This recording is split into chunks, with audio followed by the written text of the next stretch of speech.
So this new model, we are calling it a COPO, COPO, COPO model. So COPO stands for, this acronym stands for company owned, partner operated. So company will be the parent company who will be obviously reaching out to India to set up their GCC, and partner will be the service provider, the Indian company, which will be providing the services to the partner company, to the service recipient or the company who are coming from offshore location to India for seeking the services. Right. So this is a new model which we are propagating, and this is what, on the basis of our research and on the basis of our understanding, we have come to the conclusion that there are two set of organizations. One set of organization are those who have that financial capability to set up their GCC or GIC in India. They can do it of their own, they can hire people, they can deploy, whatever they want, they can do it. They have sufficient resources in place to do so. But there are also a second kind of organization whom we call it aspirational mid-sector organization. Why they should be left behind? Why they should also not be benefited out of this whole exercise and out of this whole new thing which is evolving, right? So even the mid-sector organization, they should be benefited.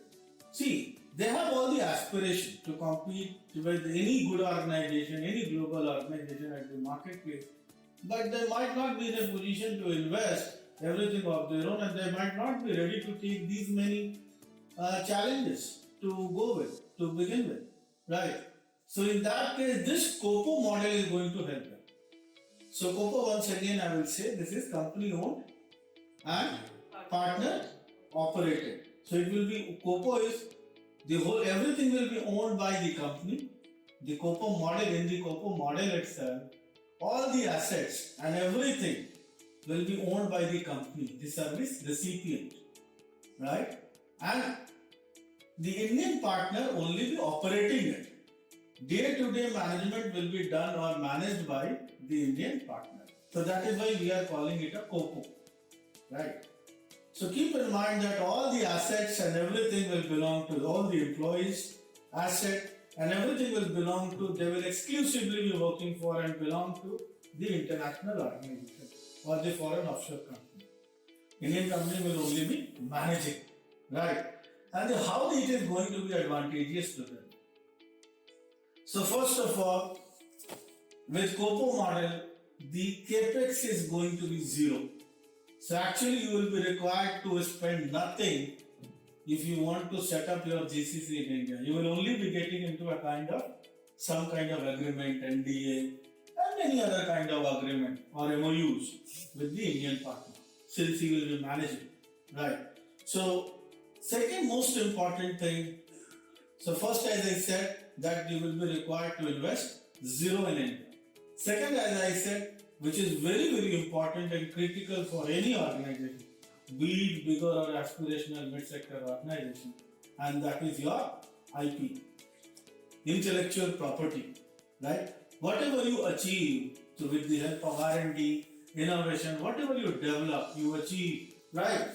So who is going to be the owner of these things? I mean, so of course, Indian companies operating, managing, right? So who will be the, so exclusive owner will be the foreign company or the service recipient, right? Who will be setting up their GCC in India. So they will be the exclusive, they will have the exclusive ownership right, and they will consider to be the exclusive owner of any intellectual property developed or achieved during the course of this association. So this will exclusively belong to them. It's not, so tomorrow even if the agreement goes off, it will be clearly mentioned in the agreement, right? Or agreement is called off or MOU is called off. So this status will not change. All those IP will exclusively be belonging to the service recipient organization or the offshore company or the foreign company, right? Third most important factor is compliance, right? So if you are going through COPO model, again, the service recipient company shall have no burden of any compliance as far as India is concerned. All those compliance burden will be managed and dealt by the Indian company. So no compliance burden. So they will be exclusively be free from various kind of compliances, right? Then scalability. What is the biggest advantage, if you ask me, right? Is the scalability. Suppose tomorrow today you start with a 50-seater, or say maybe a 100-seater kind of infrastructure, 100 people infrastructure, right? Tomorrow you want to enhance or increase the number to say 120, 125, depending upon your operational challenges or the process, right?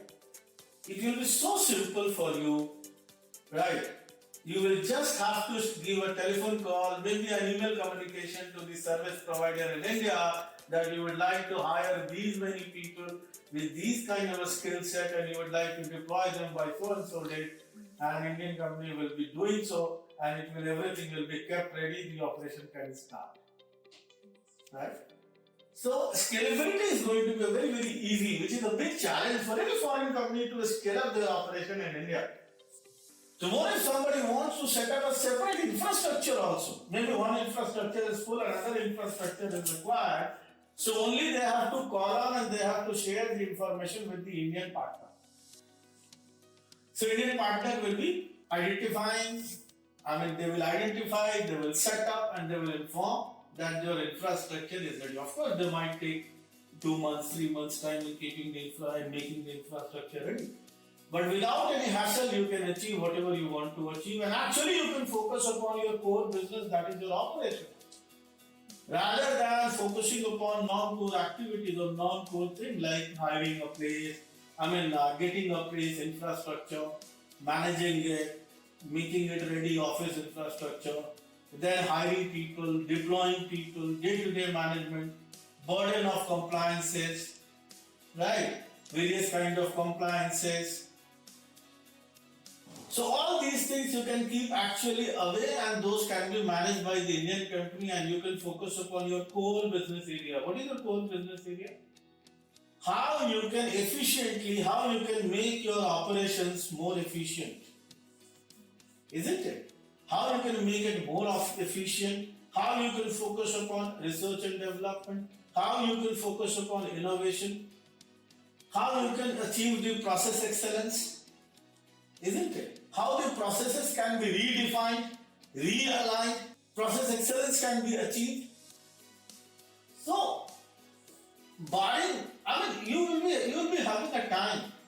The company will have time and everything in place to focus upon core business activity, rather than going into so many other areas and identifying and managing and dealing with the risk and the challenges.